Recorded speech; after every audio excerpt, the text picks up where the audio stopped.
اور مختلف حالات میں پاکستان کی ترقی بھی ہوئی جی اور پاکستان ترقی کے آخری مرحلے پہ بھی گیا اور واپس آ گیا.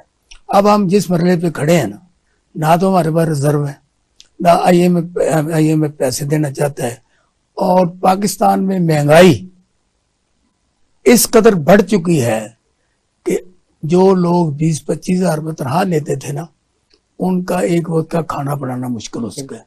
آپ ذرا ہمیں روشناس کرائیں اس کی وجہ کیا بنی ہے، ہم پاکستان اتنا پیچھے کیوں چلا گیا؟ احسان بھائی، آپ ماشاءاللہ مجھ سے زیادہ سمجھتے ہیں اور چیزوں کو آپ دیکھ رہے ہیں.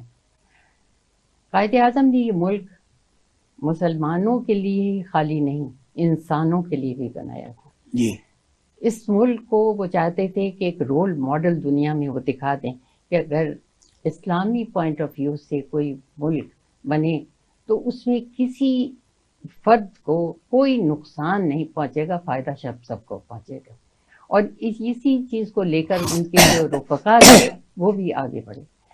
لیکن ایک دور گزر گیا کہ جو لوگ بھی آئے ان میں سے بیشتر، میں سب کو نہیں کہوں گی لیکن بیشتر ایسے لوگ تھے جنہوں نے ذاتی مفادات کو سامنے رکھا اور قوم اور ملک کے مفادات کو انہوں نے پیچھے ڈال دیا، جس کا نتیجہ یہ ہے کہ 1947 میں جو اس علاقے کے حالات تھے اب اس سے بھی ہم کہیں دور چلے گئے ہیں، وہ بھی ہمیں کچھ نظر نہیں آتا. اور اس کی بڑی وجہ یہی ہے کہ ہم خود غرض ہو گئے ہیں.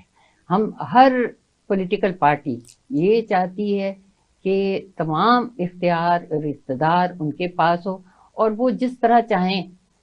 کل تک جن کے پاس ایک جھوپڑی نہیں تھی آج محلات بنا چکے ہیں، ان کے پاس کروڑوں روپیہ ہے. کہاں سے آیا ہے یہ روپیہ؟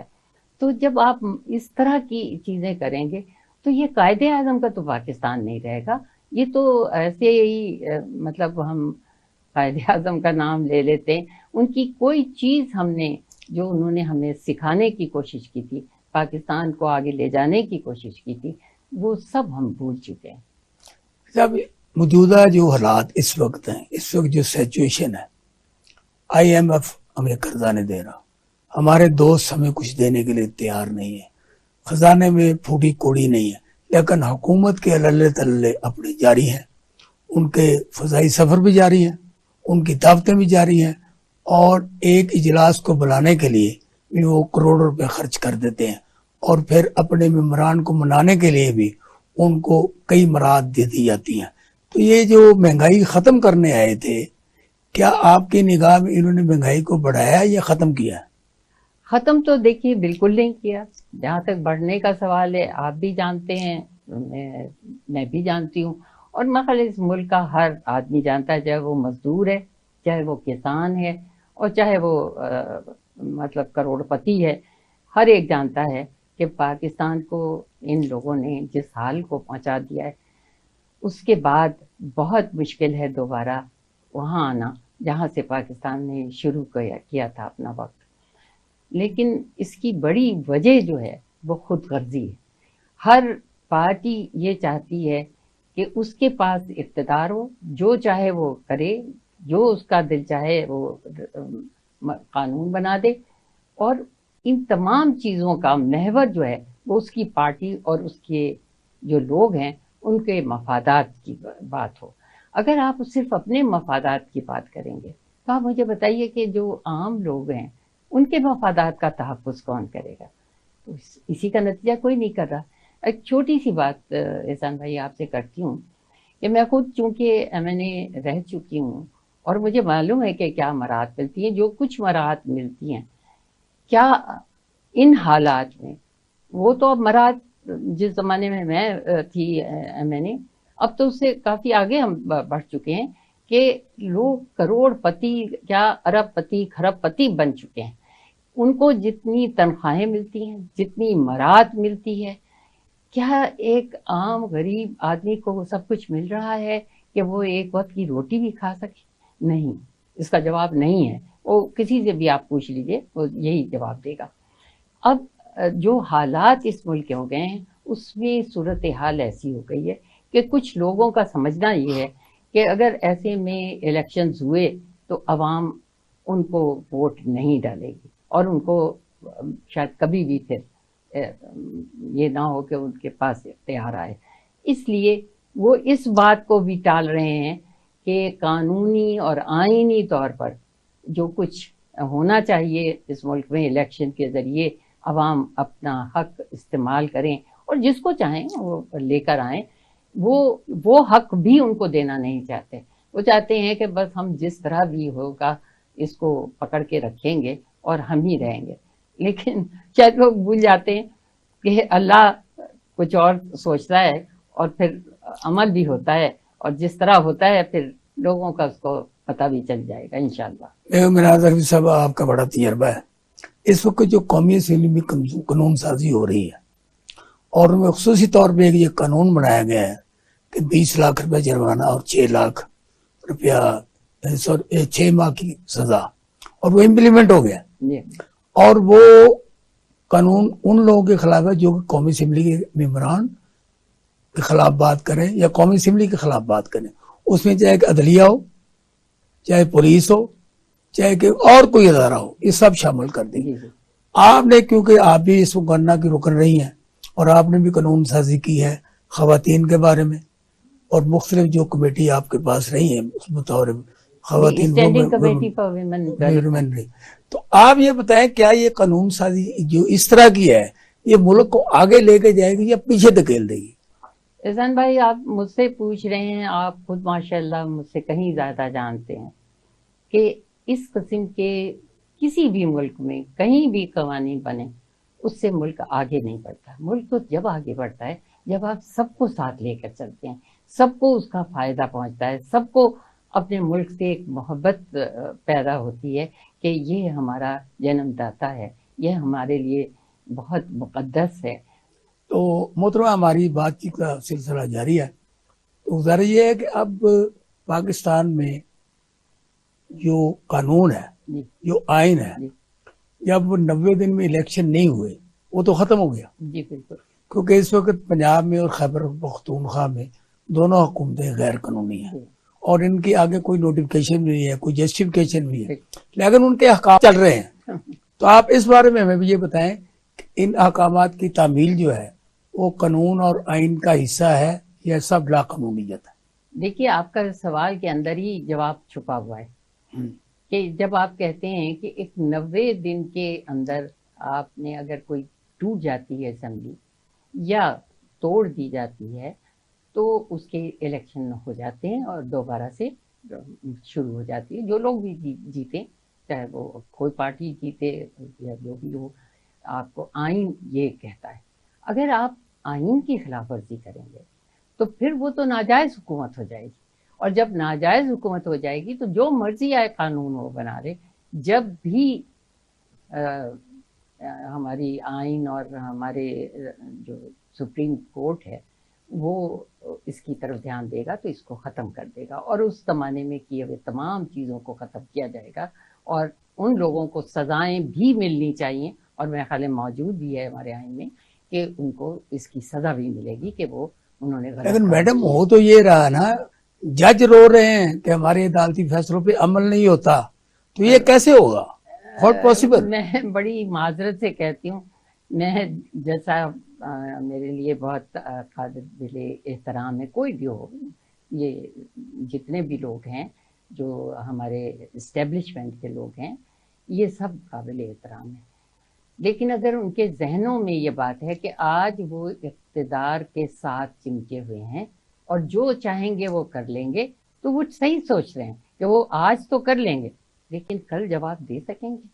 اگر قانون اور آئین میں لکھا ہے کہ 90 دن کے اندر اندر آپ کو ایک ٹوٹی ہوئی اسمبلی کا الیکشن کرانا پڑے گا، یا آپ نے خود توڑی ہو تو تب بھی کرانا پڑے گا، تو اگر آپ نہیں کراتے تو آج تو آپ بیٹھے ہیں اقتدار میں تو شاید کچھ آپ کے لیے نہیں ہو رہا، کیونکہ آپ تو اس کے لیے بھی تیار نہیں ہے کہ آپ اسمبلی کے وہ اسمبلی نہیں، معذرت کے ساتھ ہماری جو ججز ہیں اور عدلیہ ہے اس کی بھی بات سننے کو تیار نہیں ہے۔ تو اگر آپ اتنے اقتدار میں مست ہو چکے ہیں تو پھر اللہ ہی آپ کو سمجھائے گا. شاید عوام تو شاید ابھی کچھ انتظار کر رہے ہیں اور اللہ کی طرف سے کہ اللہ میاں خود ہی لوگوں کو درست کر دے. نہیں ہوگا تو پھر آپ کو پتہ ہے، آپ مجھ سے زیادہ جانتے ہیں، آپ جرنلسٹ ہیں، کیا کتنے ملکوں میں آج کل کیا ہو رہا ہے. کیا پاکستان میں ایسا نہیں ہو سکتا؟ بالکل ہوگا، اور آج نہیں تو کل ضرور ہوگا. یہ ہم سب کا ایمان ہے، اور جب ہوگا تو پھر سب ان کو حشر معلوم ہو جائے گا. یہ جتنا بھی چاہیں، جو چاہیں اس وقت تو کر لیں، لیکن اس کا ان کو نتیجہ بہت برا ہوگا. محترمہ، یہ دفعہ 144 اگر لاہور میں عثمان پارک میں ہو جی تو 4 لوگوں کو اکٹھے نہیں ہونے دیا جاتا. اگر عمران خان کی طرف سے کوئی کال بھی دی گئی ہو تو وقت سے پہلے آ کے ان لوگوں کو پکڑنا شروع کر دیتے ہیں جی اور لوگوں کو جمع نہیں ہونے دیتے. جی جی لیکن دفعہ 144 اگر اسلام آباد میں ہو اور مولانا فضل الرحمان کو وہاں پولیس بھی، وہاں انتظامیہ بھی، وہاں تمام ادارے ان کو لا لا کے بٹھا رہے ہوں اور وہ عدلیہ کے خلاف احتجاج کر رہے ہوں، تو آپ یہ دو پہلو جو ہیں، ایک دفعہ عمران خان کے لوگوں کو پکڑنا اور مولانا فضل الرحمان کے لوگوں کو تحفظ دینا، اس کو آپ کس نگاہ سے دیکھتی ہیں؟ جس نگاہ سے آپ دیکھ رہے ہیں میں بھی اسی نگاہ سے دیکھ رہی ہوں. لیکن میرے اور آپ کے خالی دیکھنے سے نہیں ہوگا. افسوس کی بات یہ ہے کہ جن کو عمل اس پر کرنا چاہیے وہ کیا کر رہے ہیں. وہ بھی ذمہ دار ہیں. خالی وہی ذمہ دار نہیں ہیں جو پارٹیاں اس قسم کی حرکتیں کر رہے ہیں کہ اسی بات پہ ایک پارٹی کو سزا ہوتی ہے اور اسی بات پہ ان کی پارٹی کو انعام ملتا ہے. تو یہ چیزیں جب دکھ رہی ہیں ان کو، جنہوں نے اس کی اصلاح کرنی ہے، تو پھر کل کو جو اصلاح کر رہے ہیں ان کو بھی اسی میں شمار کیا جائے گا جو غلط کام کر رہے ہیں. آج شاید نہیں ابھی مل رہا، لیکن کب تک یہ سلسلہ چلے گا؟ یہ زیادہ دیر نہیں چل سکتا. اور اس کا جو بہت سارے لوگ، اور میں بھی اس میں شامل ہوں اور میرا یقین ہے کہ آپ بھی شامل ہوں گے، کہ ہم اپنے ملک کو نقصان نہیں پہنچانا چاہتے. ہم چاہتے ہیں کہ ہمارا ملک آگے بڑھے، پھلے پھولے، اور یہاں آنے والی نسلیں ہماری بہت آگے بڑھ جائیں. اس لیے بہت سارے لوگ وہ قدم نہیں اٹھا رہے جس قدم کے بعد پھر یہاں جو افراتفری ہوگی وہ انتہا کی ہوگی اور لوگوں کو وہ سزائیں ملیں گی کہ وہ سوچ نہیں سکتے. اس لیے میں بڑی ہمبلی اپنے تمام ان بھائیوں بہنوں اور لوگوں سے کہتی ہوں کہ قانون کی خلاف ورزی نہ کریں، آئین کی خلاف ورزی نہ کریں. آپ کے پاس جو اختیارات ہیں اس سے ضرور کام لیں، لیکن اس سے باہر نہ جائیں. اب میں اس میں ایک بات آپ کے سوال کے بغیر بات کرنا چاہتی ہوں. آج تک پاکستان کی تاریخ میں کئی دفعہ ایسا ہوا ہے کہ حکومت اور اپوزیشن کے درمیان اختلافات ہوئے ہیں، جلسے جلوس ہوئے ہیں، اس میں لوگ گرفتار ہوئے ہیں، لیکن اتنی خواتین کبھی گرفتار نہیں ہوئی اور ان کے ساتھ اتنا برا سلوک آج تک کبھی نہیں ہوا. لوگ بھولیں گے نہیں، لوگوں کو سب یاد رہے گا اور لوگ اس کا اثر کریں گے. آج آپ سمجھ رہے ہیں کہ آپ قیامت تک بیٹھے رہیں گے، تو ایسا تو نہیں ہوتا. قیامت تک تو نہ میں ہوں گی، نہ کوئی اور ہوگا، نہ آپ ہوں گے. تو پھر حساب تو ہوگا، اور جب حساب ہوتا ہے تو وہ واقعی حساب ہوتا ہے. نہیں، آپ یہ کہہ رہی ہیں جو ظلم، تشدد اور جو اس وقت ہو رہا ہے، جی اور خصوصی طور پر خواتین کی جی آپ نے بات جی کی. بالکل. اس زمن میں محترمہ مریم نواز شریف صاحب نے یہ کہا ہے کہ ہمارے دور میں تو کچھ بھی نہیں ہو رہا جو عمران خان کے دور میں ہوتا رہا ہے، کہ باپ کے سامنے بیٹی کو گرفتار کیا جاتا ہے، آصف زرداری کے سامنے اس کی بہن کو گرفتار کر لیا جاتا ہے. یہ وہ مثالیں دے رہے ہیں. تو اس طرح کیا وہ اپنے کو کمپیئر نہیں کر رہے؟ وہ کر رہی ہیں بالکل ٹھیک. اگر کسی کے سامنے اس کی بیٹی یا اس کی بہن کو گرفتار کرتے ہیں تو ظاہر بات ہے کہ اس کے بھائی کو یا اس کے شوہر کو یا اس کے باپ کو تکلیف ہوتی ہے. لیکن اگر اس نے کوئی غلطی کی ہے تو اس کی سزا تو ظاہر ہے، چاہے وہ مرد ہو یا عورت ہو، سب کو ملتی ہے. لیکن طریقہ کار میں بڑا فرق ہوتا ہے.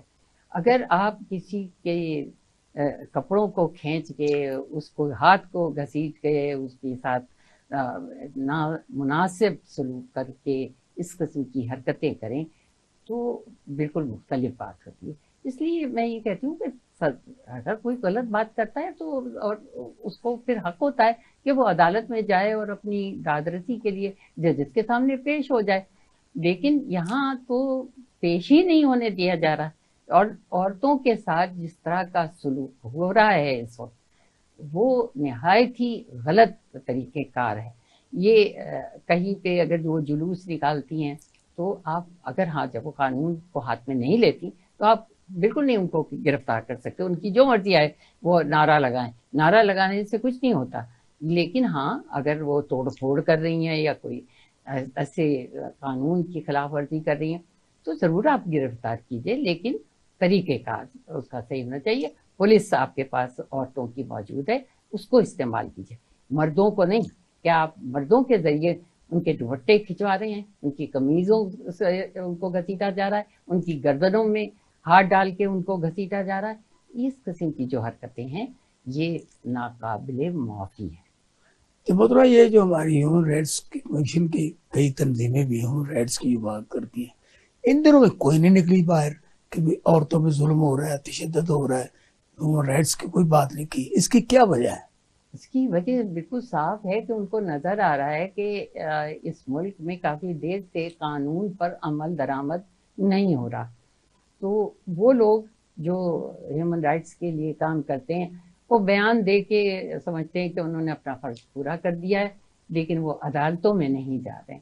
عدالتوں میں ہماری پارٹیوں کو خود بھی جانا چاہیے, اور ہم سب کا فرض ہے, چاہے وہ کسی پارٹی سے تعلق رکھتی ہوں, اگر ان کے ساتھ غلط ہو رہا ہے, چاہے وہ پیپلز پارٹی کی ہوں, چاہے وہ مسلم لیگ کی ہوں, چاہے وہ تحریک انصاف کی ہوں, چاہے وہ کسی مذہبی جماعت کی ہوں, کسی کا حق نہیں ہوتا کہ ان کے ساتھ وہ رویہ کرے جو قانون کے نظر میں غلط ہے.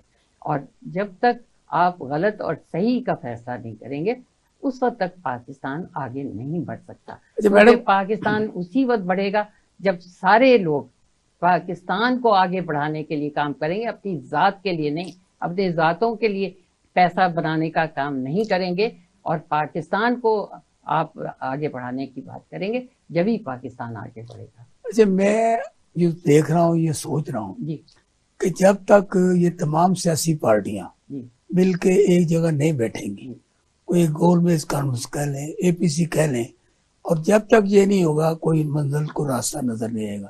اس میں اب جیسے جماعت اسلامی نے پہل کی اور وہ وزیر اعظم سے ملے اور عمران خان صاحب بھی ملے, لیکن نتیجہ کوئی نہیں نکلا. تو میں آپ سے ملتمس ہوں, آپ کو, عوام کو, وہ قوم کو یا لیڈروں کو ایسی بات بتائیں جس کی بنیاد پر وہ اکٹھے ہوں اور کوئی ایک ریفری ایسا ہو جو ان کو اکٹھا کرے.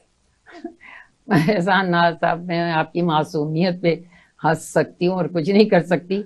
اس ملک کے آپ نے پارٹیوں کو دیکھا ہے کہ ان کا ریفری ہمیشہ ایک ہی رہا ہے, اور وہ بھی آ کر پھر جو کچھ کرتا ہے اس کا رونا پھر ہم روتے رہتے ہیں کافی سالوں تک. اور آپ دیکھیں پاکستان آدھا ہو گیا, کیا کچھ نہیں ہوا اس ملک میں.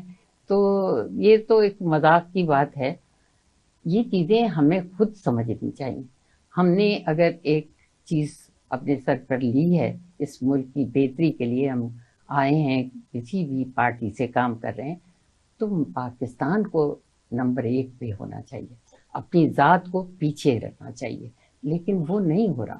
جب تک کہ آپ اپنے مسائل کو ذاتی مسائل سمجھ کر کام کرتے رہیں گے, یہی کچھ ہوتا رہے گا. میڈم, اس وقت ہم نے ایک لینی ہے بریک کے بعد ہم پھر واپس آتے ہیں اور ہم اسی سلسلے کو ایسے جاری رکھیں. جائیے گا نہیں, آتے ہیں تھوڑی سی بریک کے بعد.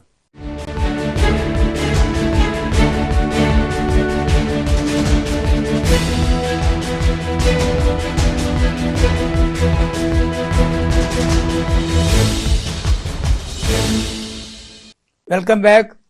ہم محترمہ میناز رفیع صاحبہ سے بات چیت کر رہے ہیں, اور وہ بڑی ہی آسان طریقے سے اپنے جذبات کا احساسات کر رہی ہیں اور قوم کو بتا رہی ہیں کہ پاکستان کس طرح سے نجات حاصل کر سکتا ہے ایسے حکمرانوں سے, ایسے اپوزیشن لیڈروں سے, اور ایسے ان تمام اشخاص سے جو کہ پاکستان پر نظر انداز ہوتے ہیں. جی بیگم صاحبہ, جی آپ سے میں ملتمس ہوں. جی اب آپ یہ بتائیں, جیسے کہ آپ نے بتایا کئی چیزیں وہ بتائیں جو کہ لوگوں کے علم میں اضافہ ہوا. یہ جو مقننہ ہے, عدلیہ ہے, اور یہ بیوروکریسی جو ہے وہ ملٹری بیوروکریسی ہے یا دوسری بیوروکریسی ہے. اب جب ان میں آپس میں ربط ہی نہیں ہوگا تو ملک کیسے چلے گا؟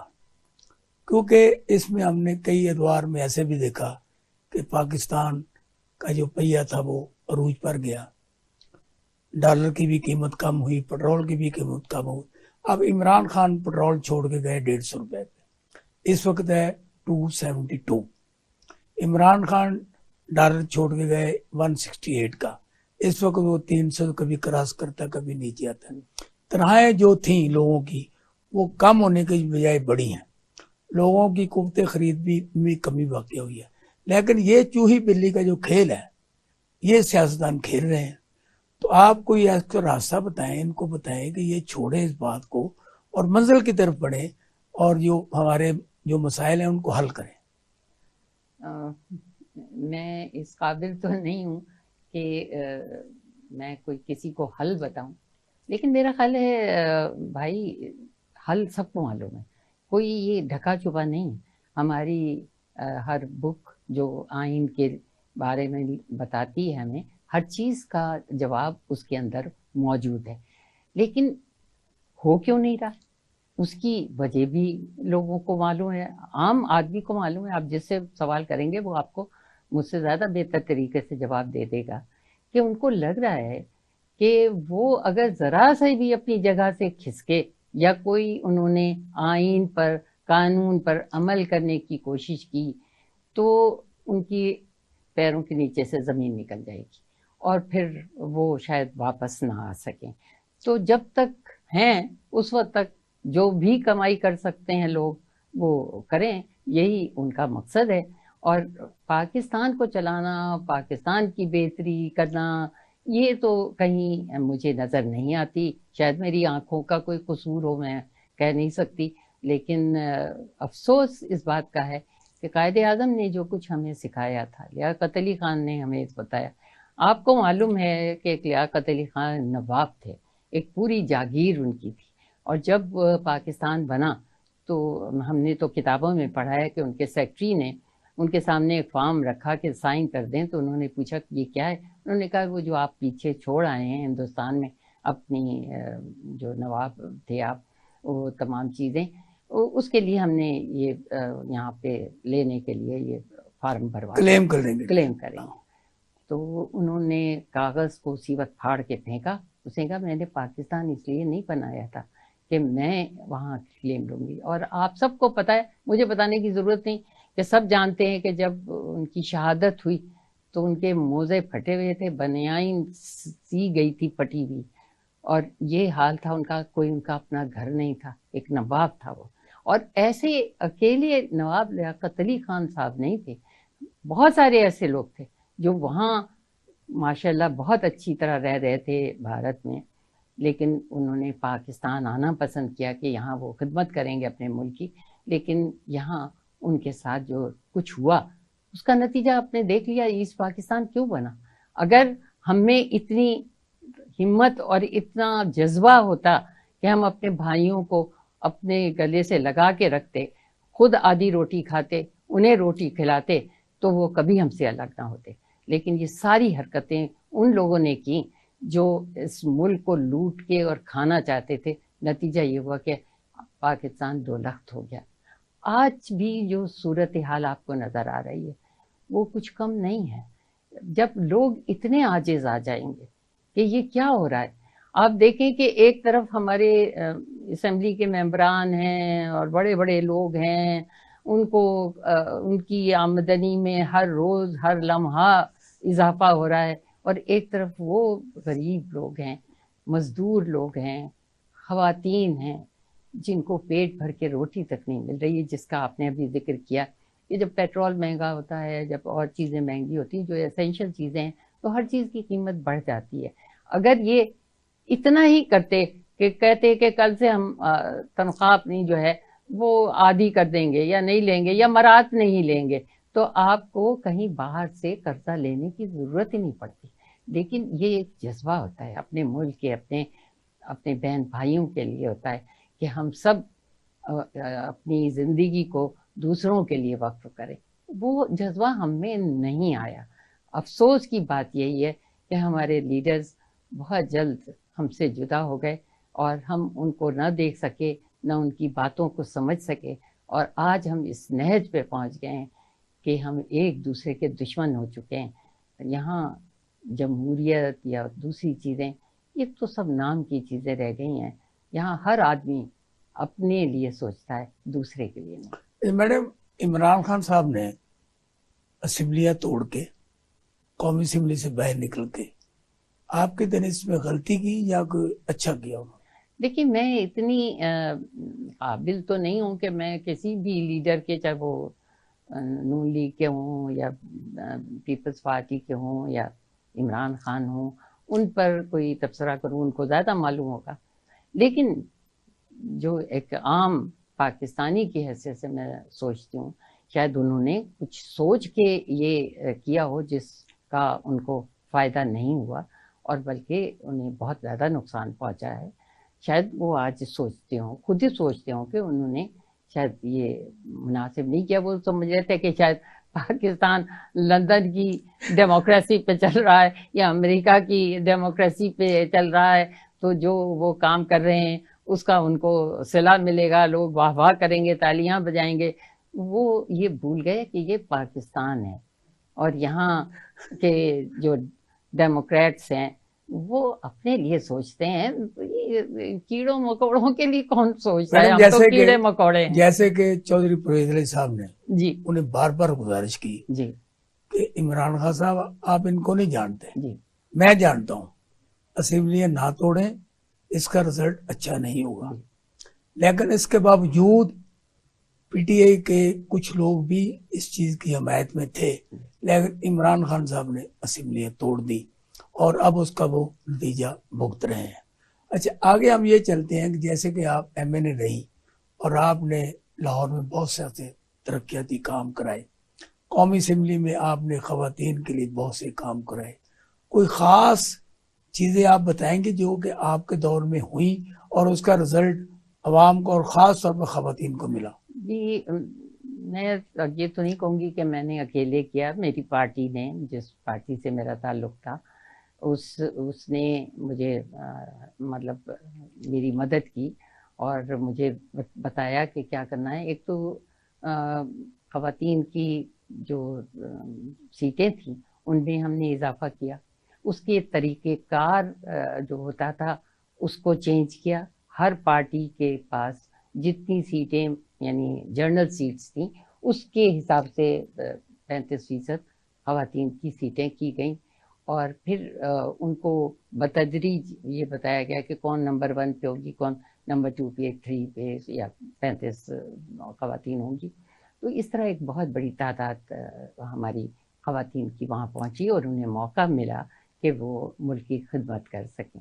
دوسری، آپ نے کہا کہ زمین کے اوپر جو کنسٹرکشنز وغیرہ ہوتے ہیں، تو میں نے جو میرا علاقہ تھا، میں الیکشن لڑ کے تو نہیں آئی تھی، میں بھی اسی طرح سلیکٹ ہوئی تھی، تو یہ لڑکیوں کا میں نے کالج کھولا، بنایا، اور لڑکیوں کے 2 اسکول، ایک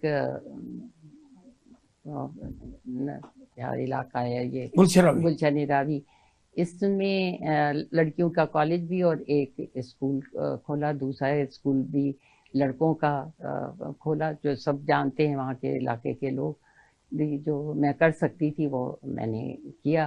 اسی طرح چھوٹے موٹے کام تو بہت سارے ہوتے ہیں، نالیاں بنوانا، سڑک بنوانا، اور حالانکہ یہ کام میں نے کہا ہے تو نہیں، بالکل نہیں ہے یہ کام، تو مطلب آپ کے آپ کا کام تو قانون سازی ہے اس کو کرنا چاہیے، صرف کہنا چاہیے۔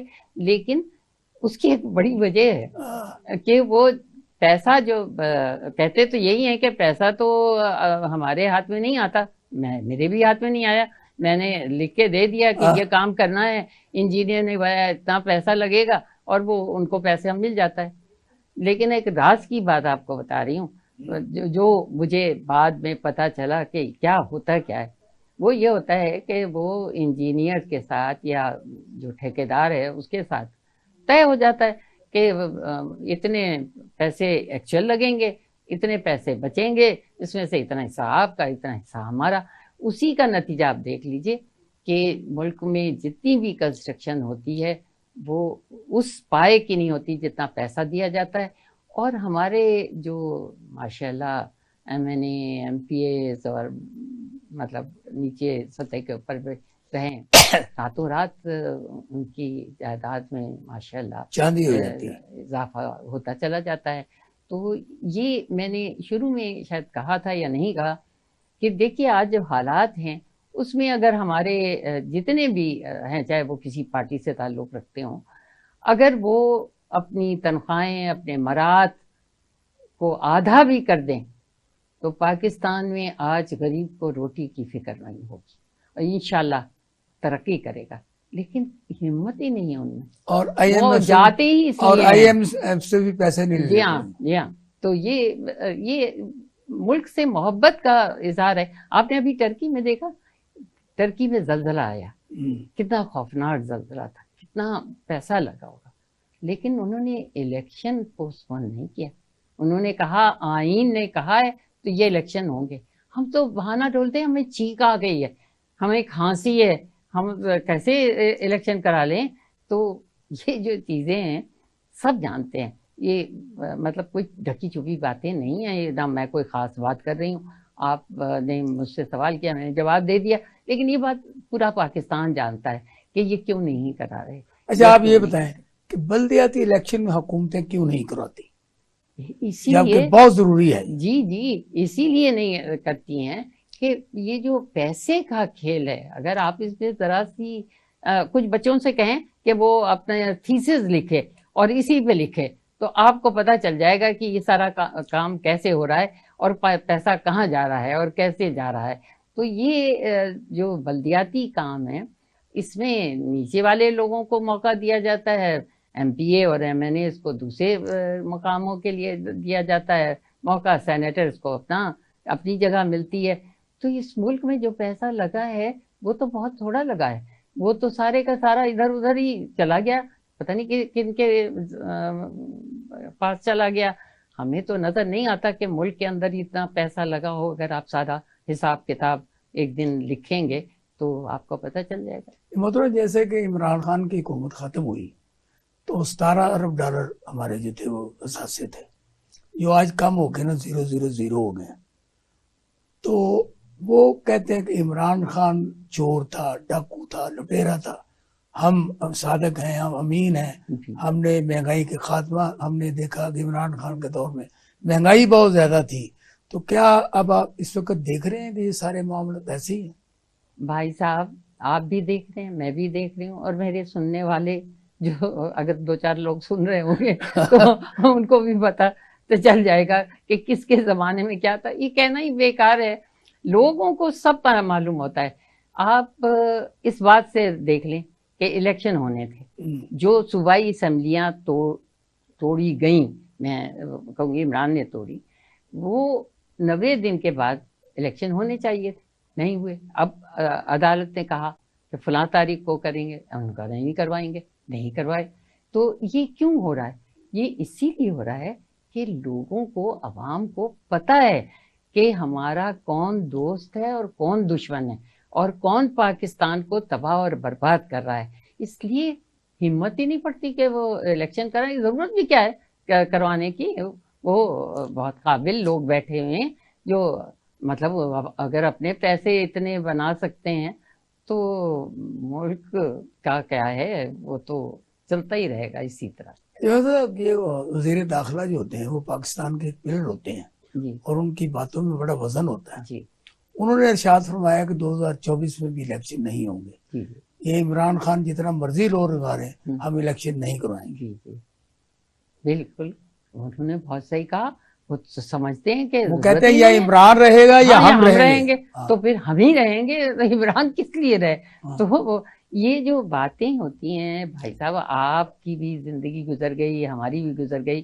یہ باتیں کرنا تو بڑا آسان ہوتا ہے، لیکن اصل وہ ہوتا ہے جو میرا خدا جانتا ہے، اور انشاءاللہ خدا بتائے گا کہ کیا ہونا ہے اور کیا نہیں ہونا، نہ یہ میں بتا سکتی ہوں نہ آپ بتا سکتے۔ یہ عمران خان کو چھوڑ کے لوگ بھاگ رہے ہیں اور لکھ کے دے رہے ہیں کہ آئندہ ہم کسی سیاست میں حصہ بھی نہیں لیں گے، اس کی کیا بنیادی وجہ ہے؟ بنیادی وجہ آپ بھی جانتے ہیں، آپ مجھ سے کہلوانا چاہتے ہیں تو وجہ یہی ہے کہ اگر پریشر اتنا زیادہ ہو آدمی کے اوپر تو پھر وہ بیچارہ مجبور ہو جاتا ہے کہ کیا کرے، وہ کیا لڑے ان لوگوں سے۔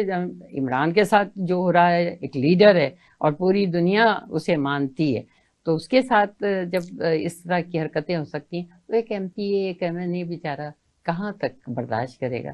تو وہ ظاہر بات ہے کہ یہ تو ایک باقاعدہ طے شدہ عمل پہ عمل کیا جا رہا ہے، لوگوں سے یہ کروایا جا رہا ہے، لیکن اس کا فائدہ کوئی نہیں ہوگا، کیونکہ جو لوگ دلوں سے سمجھتے ہیں کہ کیا صحیح ہے چاہے یہ کیا غلط ہے، تو وہ پھر اسی طرح انشاءاللہ بیہیو کریں گے جب بھی انہیں موقع ملے گا، آج نہیں تو کل۔ اچھا، عمران خان کو باتیں کی یعنی باہر بھیجنے کی، کوئی کہتا تیارا آ گیا ہے، کوئی کہتا بات ہو گئی ہے، وہ بیماری کا بہانہ بنا کے جا رہے ہیں اور مختلف طریقوں سے بات کی جا رہی ہے۔ کیا آپ جانتے ہیں کہ عمران خان بھاگنے والا آدمی ہے؟ جی، میں تو یہ سمجھتی ہوں کہ عمران کبھی نہیں بھاگے گا، وہ اپنے لوگوں کے درمیان ہی رہے گا۔ اگر کچھ لوگ سمجھتے ہیں تو پتہ چل جائے گا لوگوں کو کہ کیا صحیح ہے اور کیا غلط ہے، کیونکہ میرا عمران صاحب سے کوئی ڈائریکٹ تو بات ہوئی نہیں ہے، اس لیے میں کوئی آپ سے ایسی بات نہیں کہہ سکتی جو میں سمجھوں کہ یہی صحیح ہے، لیکن میری اپنی ذاتی رائے یہی ہے کہ وہ کبھی بھی نہیں جائے گا، چاہے اسے پھانسی چڑھا دیں۔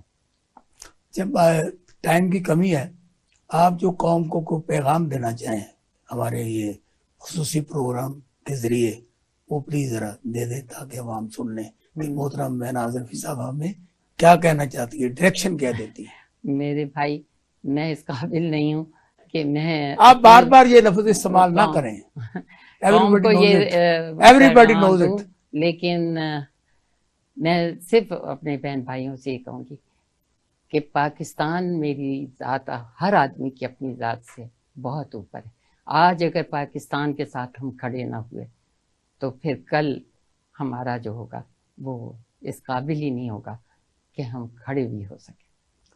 آپ نے محترمہ بیگم مہناز رفیع کی باتیں سنی اور انہوں نے جو بھی آپ کو سیکشن دی، پلیز آپ ان پہ عمل کریں۔